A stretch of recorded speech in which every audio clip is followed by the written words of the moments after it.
Selamat siang, perkenalkan nama saya Gebrilia Natasha Syotang dengan NIM 20200101085 dari jurusan Manajemen Bisnis.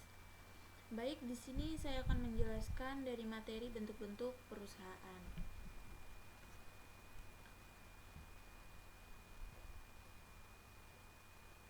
Adapun pokok-pokok pembahasan yang akan saya bahas di sini yaitu ada bentuk-bentuk badan usaha, ada perbedaan koperasi dengan badan usaha lainnya, dan yang ketiga ada struktur organisasi perusahaan, dan yang keempat ada etika bisnis.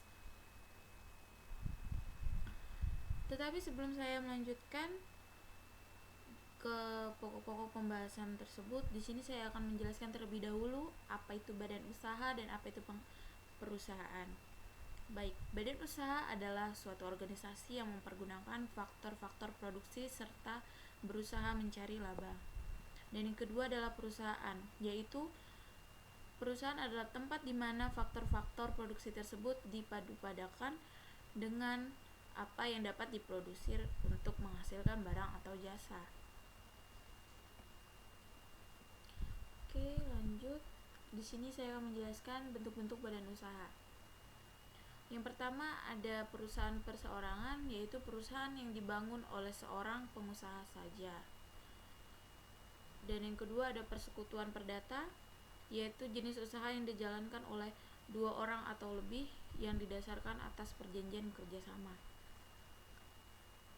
Jadi di antara satu dengan yang dua, yaitu mereka menjalankan kerjasama dengan berdasarkan perjanjian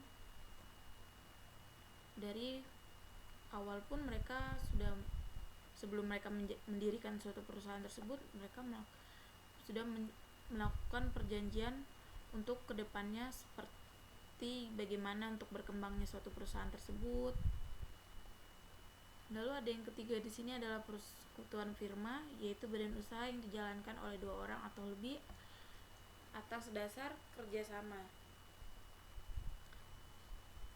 Yang keempat ada persekutuan komanditer, yaitu bentuk badan usaha yang di dalamnya berisi pemilik aktif dan pasif. Dan yang kelima ada perseroan terbatas, yaitu badan usaha yang dibangun dari berbagai modal saham. Dan yang keenam, ini yang terakhir, ada perusahaan negara umum, yaitu badan usaha yang dijalankan oleh pemerintah. Contohnya ada BUMN, BUMD. Baik, kita lanjut. Di sini ada perbedaan koperasi dengan badan usaha lainnya, seperti koperasi mengutamakan kesejahteraan anggotanya dengan tidak mengejar keuntungan pribadi semata, sedangkan badan usaha lain mengutamakan kepentingan perusahaan untuk mencapai keuntungan tersendiri. Lalu ada koperasi sifat keanggotaannya sukarela, sementara sifat keanggotaan badan usaha lain terbatas. Jadi mereka sangat berbeda ya. Dan ada koperasi bersifat kekeluargaan, sementara badan usaha bersifat mandiri. Dan modal koperasi pun terbilang kecil dan berasal dari simpanan anggota tersebut. Sementara modal dari badan usaha lain umumnya besar dan berasal dari pinjaman saham ataupun kelompok perorangan.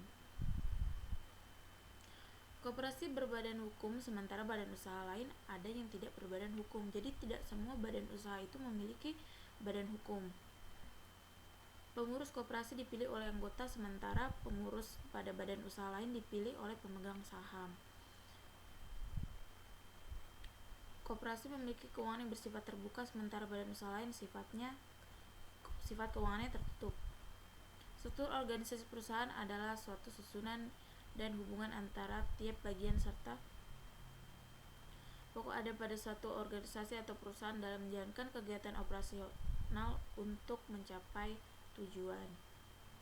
Elemen struktur organisasi antara lain adanya spesialisasi kerja, adanya standarisasi kegiatan kerja, adanya koordinasi kerja, dan besaran seluruh organisasi.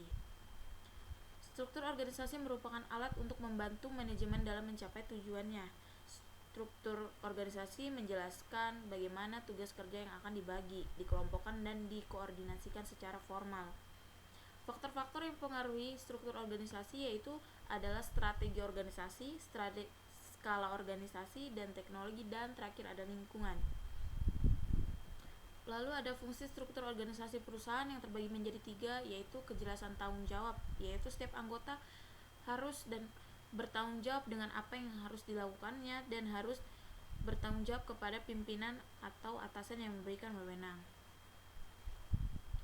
Dan yang kedua adalah kejelasan kedudukan. Dalam struktur organisasi mempermudah dalam melakukan koordinasi maupun hubungan karena adanya keterkaitan penyelesaian suatu fungsi yang dipercayakan kepada seseorang. Dan yang ketiga adalah kejelasan uraian tugas, di mana sangat membantu pimpinan dalam pengawasan dan pengendalian. Kerjasama jalur hubungan antara sesama anggota organisasi atau perusahaan. Baik, di sini saya sudah menjelaskan dari materi bentuk-bentuk perusahaan. Kiranya ada kekurangan dan kesalahan kata, saya mohon maaf. Dan terima kasih. Selamat siang.